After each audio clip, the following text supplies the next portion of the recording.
No, don't let them die right in front of me again. Evelyn Cole whispered, her hand tightening around the Barrett. The sandstorm rose, shrouding all of Ramadi in a dense red veil. She knew with brutal clarity. 1 second too late, and her teammates would be cut down one by one. Her heart pounded, old losses flooding back like scars that had never healed. On her shoulders rested the trust of those who still called her nothing more than a shadow in the armory. But this time, it was only her and the storm, and a single shot to decide fate. The sky over Iraq ignited like a sea of fire. Sunset had not yet fallen, and already the desert was consumed by a monstrous sandstorm. Fine dust swelled high, whirling as if to shred everything in its path. A dense red hue spread across the horizon, each grain of sand becoming a tiny blade, scratching raw every patch of exposed skin. On that brutal stretch of land, a unit of American soldiers stumbled forward through a narrow canyon, trapped between nature's chaos and the invisible death lurking just beyond sight. Visibility dropped below 10 meters. Each figure turned into a wavering silhouette inside the crimson haze. Sand burned their eyes, slipped down their collars, wedged between their teeth. They tied cloth across their faces, but the fabric only slowed the suffocation. Boots dragged heavy through the soft earth, footsteps drowned in the howl of the wind. The unit moved like a procession through the mouth of a furnace, heat and dust fused into air so thick it threatened to swallow their will. Then, through the curtain of sand, the first sound split the storm. Crack! A single sharp rifle shot cold, precise, merciless. The soldier at point collapsed into the dust, helmet tumbling, dark blood spreading quickly across the red grit. No one had seen the bullet. No one had seen the shooter. Only the echo remained, pressing against every taut eardrum. The unit dropped instantly to the ground, throwing up clouds of dust around them. Wide, frantic eyes scanned the canyon walls for any trace of the enemy, but all that lay ahead was endless crimson fog. No shape, no movement, only the terrifying silence after the first shot. Another crack! The second report slammed into stone just inches from a soldier's ear, splintering shards of rock into his face. He fell back, heart pounding, fingers clawing at the ground like it was the last anchor in a nightmare. They were pinned. No advancing each step forward would make them walking targets. No retreat turning back meant giving their spines to the sniper's crosshairs. The canyon walls rose steep and merciless, turning the gorge into a coffin. They were sealed in, between a storm of sand and an unseen barrel. The desert itself seemed complicit, whipping grit across their skin as if eager to finish the enemy's work. Dust scoured throats raw, turning ragged breaths into choking coughs. Some soldiers tried hand signals, but the storm devoured them whole. Helplessness spread like a weight of sand pressing down on their shoulders. Every second felt like a hammer on a coffin lid. Each time the rifle cracked, the unit flinched, waiting for the storm to choose its next victim. Every shot landed with horrifying precision, no wasted bullet. The enemy sniper was toying with them, firing not to kill all at once, but to remind them he could end it whenever he pleased. Despair crept in, heavier than exhaustion. Young faces streaked with grit stared wide, their fear unspeakable. They had never faced an enemy like this, a phantom woven into the storm, leaving no trace but the corpses dropping one by one. A corporal clutched his sling so hard his nails split skin, blood seeping under his grip. His eyes were vacant. No orders, no direction, no exit. They were animals cornered in a dead-end gorge, waiting for the predator's final strike. The storm swelled, pillars of dust twisted higher, blotting out the sky until day turned into a choking night. In that blindness, the trembling of a soldier's wristwatch ticked audibly, second after second cutting sharp through the chaos. The clock mocked them, time no longer belonged to them. And then, in the maelstrom, a glint of steel appeared, the long barrel of a Barrett, sliding free from its cloth wrap. Behind the unit, a woman sat in silence, assembling the weapon piece by piece. In the storm, most bowed their heads to endure. But she, quiet as a shadow, seemed already to see a path no one else could. Dear audience, grab a glass of water, take a moment to relax, and keep listening to the story. The twists are still to come. And please drop a comment below letting me know where you're watching from and what time it is for you. It's always a joy to see who's joining us from around the world. Drop a 1 in the comments if you find this story gripping, so we can keep bringing you more captivating tales. Inside the makeshift command tent pitched against the sandstorm, a yellow lamp spilled its weak glow over stacks of worn files, their corners curled by damp and desert grit. Outside, the wind howled as if trying to tear the canvas apart, shaking the entire tent with every surge of fury. Inside, the air thickened with tension. Fatigued eyes clung to the piles of paper as though the unit's last hope might be buried somewhere in those yellowed pages. The rustle of paper drowned out the storm as a young officer, hands trembling, flipped through thick files. The red stamp classified blazed across the page, making his heartbeat quicken. Then, amid hundreds of meaningless names, one short line surfaced, and the tent fell silent. Name: Evelyn Cole. Position: Weapon Maintainer. At first glance, nothing remarkable. A weapon maintainer, just another file meant to record grease, bolts, and barrels. But just below, other words sliced through the silence like a blade. Extreme Environment Ballistics. Sandstorm Simulation Trials. No one spoke. A few eyes darted toward each other, unsteady, as if they had misread. A maintainer carrying sniper certifications for extreme environments? Someone who spent her days buried in the armory, polishing barrels and changing pins, had once stepped into an artificial sandstorm to be tested? Rodriguez, the grizzled commander, hair-streaked salt and pepper and dust, leaned close to the page, his narrowed eyes stirred with memory. Years ago, in Nevada, the military had run a top-secret project, Sandstorm Simulation Trials. In massive wind tunnels, they conjured artificial sandstorms, blotting out visibility, scrambling electronics. The sole objective: to see if any human could fire with precision where both nature and enemy fought against it. Rodriguez remembered clearly. Most of the best shooters had failed. Bullets veered off, snatched by swirling currents, turning the trial into the desert's cruel joke. But that day, among the nervous young recruits, a silent woman had stepped into the chamber. Evelyn Cole. No fanfare, no swagger. She set down her rifle, lay flat on the concrete floor, cheek pressed to the stock. One shot. The bullet sliced through the storm, invisible as an arrow, and buried itself dead center. The control room froze. That couldn't have been luck. It was a strange fusion of mathematics, instinct, and survival carved into bone. But the feat was never made public. Her file was stamped experimental, classified and buried deep, as if the military had never dared the trial. Evelyn vanished from operational rosters, reassigned as weapon maintainer, a caretaker, a shadow in the armory. And yet here, in the desert of Ramadi, with the unit pinned by an unseen sniper and the storm consuming every path, that name surfaced like the last flicker of light. Evelyn Cole, the woman who had once fired through an artificial sandstorm, was now their only chance against a real one.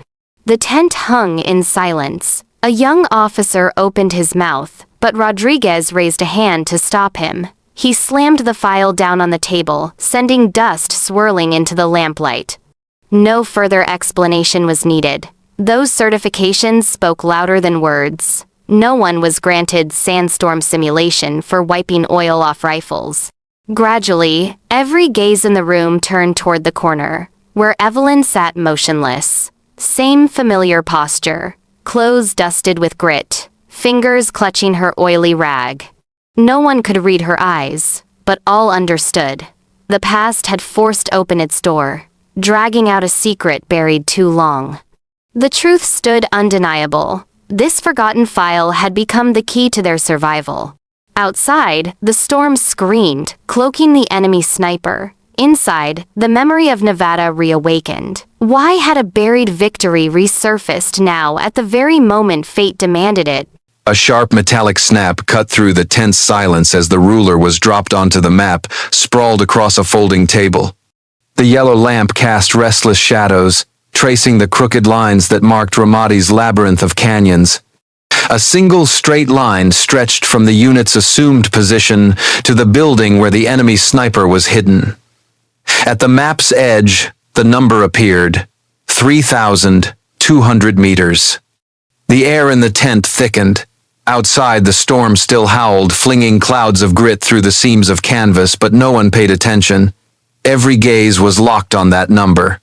3,200 meters, not just a technical challenge, but the very line the manuals had stamped: impossible.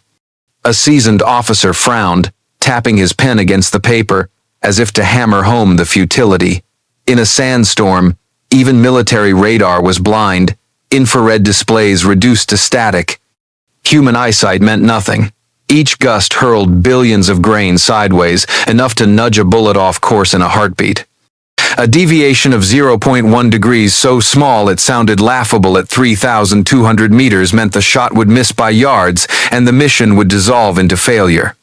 Rodriguez, the salt and pepper commander, stared at the map in silence. He had witnessed long-distance shots in history, trained with men whose names were whispered with reverence, but never had he imagined a bullet fired through a storm like this. No field manual contained a chapter on shooting across a desert whirlwind. Every theory screamed against it. A young officer dropped his pen and gave a dry, bitter chuckle. We could wait for the storm to pass. But outside, the sniper was already firing, each shot sealing their trap tighter. One American had already fallen. Waiting meant handing the rest of the unit to death. The tent sank into stalemate. War-hardened faces, scarred by years of combat, now wore an unfamiliar shadow of helplessness. Rarely did men who had once stormed enemy strongholds all shake their heads in unison. Each time a pencil scratched across the map, another plan was crossed out. No flanking, no support fire, no safe retreat. Every road led into the kill box. Then, in that silence, every eye slowly swung toward one figure, the woman in the corner, Evelyn Cole. Same familiar posture, hands quietly polishing scratches off the Barrett .50 as if the outside world did not exist. Some eyes carried doubt, others a fragile thread of hope. She the one whose file had revealed those buried Nevada trials. She the one labeled weapon maintainer for years. And now, in the heart of a real sandstorm, she stood at the center. Rodriguez exhaled slowly, his gaze lingering on her. A memory surged back, one shot through a narrow window during the Nevada test. A single bullet that ignored dust and swirling wind, slamming perfectly into the bullseye. Theory had no answer for it, but fact remained. Evelyn had done it. Now, the situation was no different. 3,200 meters. A storm howling.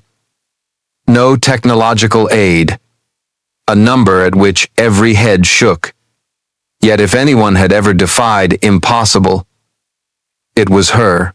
Evelyn lifted her eyes, meeting the weight of the stairs converging on her. No words, no wasted gestures, just a calm inscrutability. A young soldier near the table gripped his sling tighter, palms sweating. He wondered if a human could truly make that shot in these conditions. A single grain of sand slipped through a tear in the canvas and landed on the map, right inside the red circle marking the sniper's nest. No one spoke, but the air carried the same chill and omen whispered by the desert itself. In a world smothered by dust, where radar fell silent and human sight had failed, all that remained was one woman's intuition, the same woman who had once challenged a storm and won.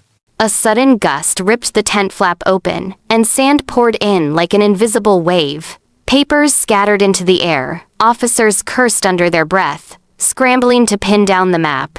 In that brief chaos, Evelyn did not move. She sat still, her gaze steady, as if the storm itself was nothing more than a signal whispering, the time had come. No orders were given. No one urged her. But with emotion almost instinctive, Evelyn unlatched the small toolkit strapped to her pack. Inside were items arranged with the care of a personal treasure, a few wind sensors, an old circuit board, scraps of wiring, and a scratched display screen. What others would dismiss as junk was, to her, a complete system. Rodriguez watched without a word. A few young officers raised their brows, puzzled. Evelyn didn't need them to understand. She assembled the parts piece by piece, her fingers deft as though repairing a pocket watch. Within minutes, a crude sensor unit was mounted to the side of the Barrett .50. A tiny light blinked. Data streamed to the battered display, set beside the digital map. Numbers rolled across the screen. Wind speed, vortex, shifts, dust density in the air. They changed rapidly, chaotically, so much that one officer shook his head in disbelief. To him, it was gibberish, noise without meaning. To Evelyn, each number struck like a familiar drumbeat. She keyed more data into the map, her hands steady, precise. A phantom trajectory appeared, trembling with each change in the storm. Men leaned closer, brows tight, yet no one could follow her calculations. Meanwhile, Evelyn tilted her head, a faint smile touching her lips. To her, the wind was no enemy, it was a ruler. The sand, no barrier, it was a variable.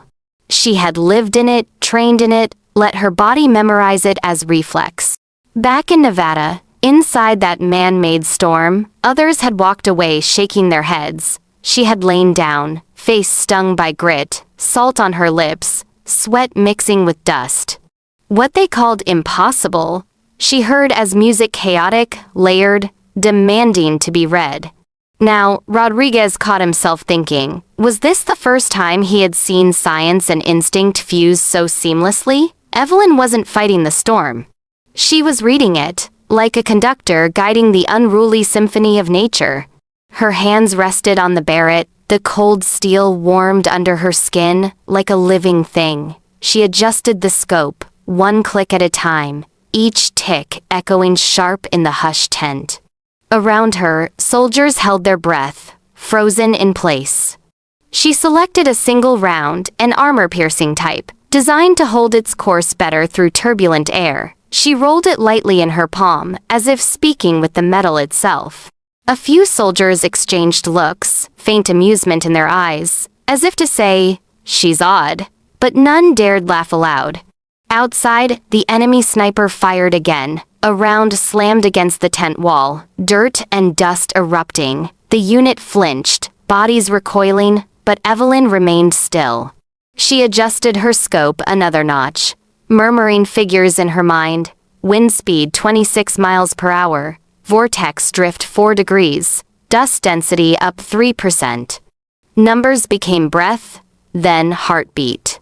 Rodriguez folded his arms, eyes fixed on her. In that moment, he knew there was no argument left. She was no maintainer. She was a sniper.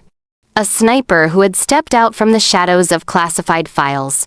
Time stretched. The silence weighed like stone. Eyes across the tent locked onto Evelyn, some disbelieving, some resigned. Yet she stayed calm, patient. In her eyes was no panic, only one thing, the certainty that the bullet would go where it must. The storm screamed again through the seams, rattling the canvas. But now, instead of ducking or shielding their faces, the men stayed still. They understood. The storm was no longer the enemy. In Evelyn's hands, it had become part of the music of fate. A dry thunderclap rang out, but it didn't come from the sky. It came from the Barrett in Evelyn's hands. A burst of fire tore from the muzzle, ripping through the darkness and the sandstorm like a blade slashing the desert's curtain. In that instant, the entire command tent shook, as if the earth itself recoiled at the roar of steel. The bullet left the barrel at nearly 900 meters per second, streaking forward like a metallic flash of lightning. Yet the moment it vanished from the muzzle, the world around Evelyn collapsed back into suffocating silence. No one could see anything but choking dust. In the raging vortex, the round seemed swallowed whole. Through the scope, Evelyn kept her eyes steady, but all she saw now was a yellow haze of sand. No bullet, no target, only cold calculations pulsing in rhythm with her heartbeat. 6, 5, 4, 3. Outside, every SEAL fixed their gaze on the void ahead. A young soldier bit his lip until blood seeped through. Another clutched his rifle strap so tightly his hand shook. For nearly 10 seconds, the unit hung suspended between life and death. At the second mark, the round cut past a collapsed rooftop, a plume of dust rising to devour it. At the fifth, it sliced through a narrow alley where storm winds had twisted dust into thick, wall-like columns. At the eighth, the gap closed, but the enemy sniper was still hidden behind the suffocating veil. Evelyn never blinked. She didn't need to see the round. In her mind, every formula and figure had dissolved into instinct. The bullet wasn't flying through chaos. It was flying through a rhythm she alone had learned to hear from the storm itself. Then, at the 9th second, a sound came. Not loud, not dramatic, just a dry thump, lost in the howling wind. But to the unit, it was the sound of life. The enemy sniper, the ghost who had pinned them down for hours, was down. In that moment, the crushing silence shattered. A laugh burst out short, ragged, followed by choked cheers. Soldiers clutched each other, some pounding their brothers' shoulders as if to confirm they were still alive. Inside the tent, Rodriguez exhaled, a long breath that seemed to lift a boulder from his chest. He looked at Evelyn, said nothing. Just a nod enough to confirm every doubt had been blown away with the storm and the bullet. Evelyn held her position, cheek pressed to the stock, eye still on the scope. Only when she was certain the target was still did she let go, releasing a long breath, her shoulders trembling faintly. Not from fear, but from the weight of hundreds of pounds of pressure dissolving in a heartbeat.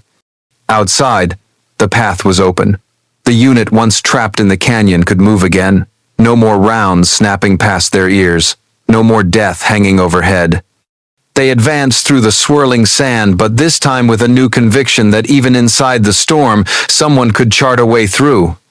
This story would be told again, not just as a shot that saved a unit, but as a moment that redefined desert warfare.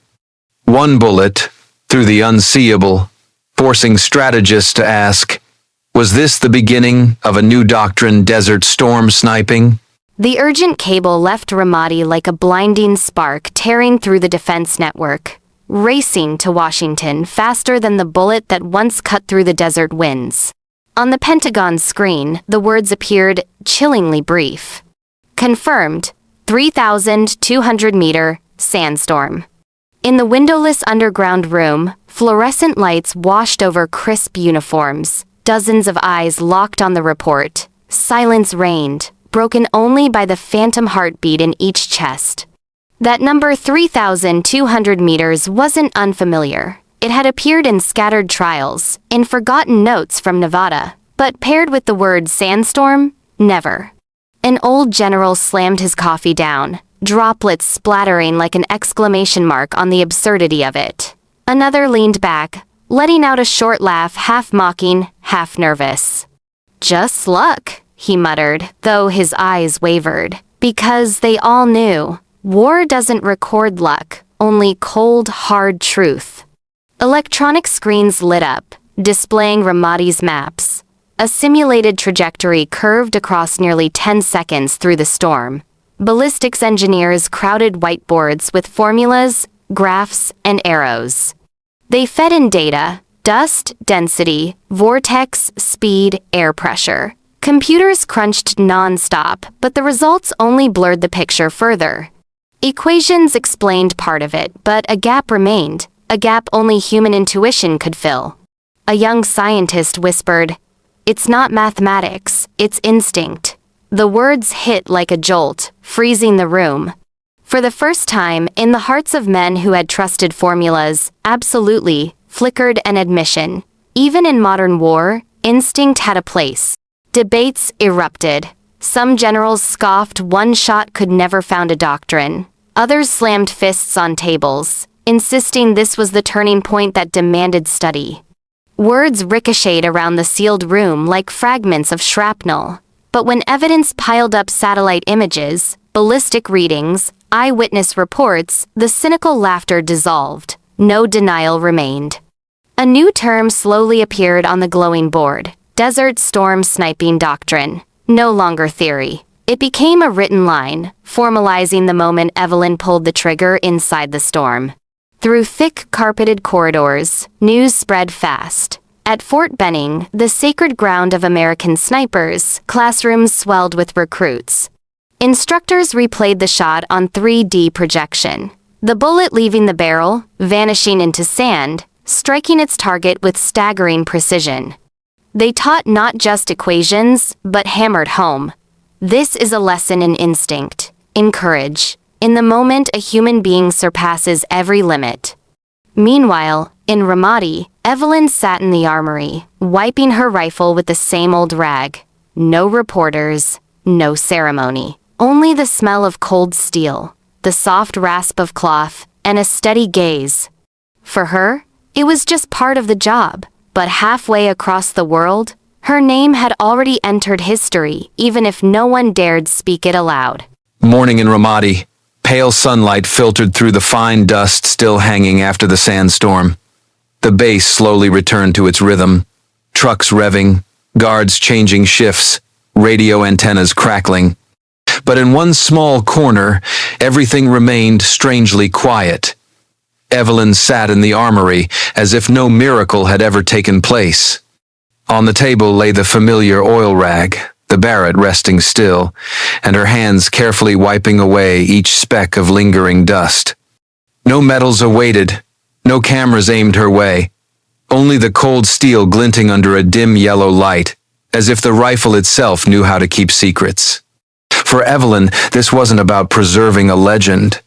It was simply the daily task. In the military, a rifle left unclean meant broken trust. And trust, sometimes, mattered more than the bullet itself. Outside the armory, the story had taken on a life of its own. Young soldiers whispered in hallways, in the mess hall, even during training drills. At first, it was half belief, half doubt. Heard someone hit a target in the middle of a sandstorm. Then, little by little, it hardened into certainty. She rewrote the textbook. No proof was needed. Admiration alone turned rumor into truth. At Fort Benning, the story was already part of the curriculum. Instructors projected 3D visuals. The bullet's arc, twisting through sand, vanishing, then reappearing right when it mattered. They explained speed, drop angle, atmospheric pressure. But then, there was always a pause. The instructor pointed to the empty space on the screen and said, "This part, the textbook doesn't cover. This is instinct. This is the choice of a human being." Recruits nodded, their eyes lit with something new. A belief that limits were no longer unbreakable. Evelyn's comrades told it differently, more simply. In the mess hall, between the clatter of spoons on tin trays, they said, "If she can see a bullet through a sandstorm, then we've got no excuse quitting over small drills." A joke on the surface, but deeper than any speech. Because when a legend steps into the ordinary, it becomes fuel. And Evelyn? She stayed silent. For her, the legacy wasn't in the 3,200 meters, or in the word doctrine written in Washington. It was in how young soldiers stepped onto the range, believing that even in the darkest moment, there was still a chance if someone had the courage. And if no one spoke her name, that was fine. Sometimes silence echoes longer than any praise. Time would move on. Classified files would be locked away. Maybe one day, when they were unsealed, someone would read the line, confirmed, 3,200 meter, sandstorm, and marvel. But the soldiers who were there already knew. It wasn't just a shot. It was a story written in blood, in courage, and in the silence of one woman. And in that silence, a legacy was planted. Not carved on monuments, not pinned at ceremonies, but in every dusty step of a recruit on the training field, in every steady eye looking down a scope. A generation learned that limits exist only until someone dares to break them. And you, my dear audience, brace yourselves for the next twist in this jaw-dropping story. So, before you get too cozy, take a moment to like the video and subscribe, but only if you're truly loving what I'm doing here. And drop a comment below letting me know where you're watching from and what time it is for you. It's always a thrill to see who's joining us from all corners of the globe.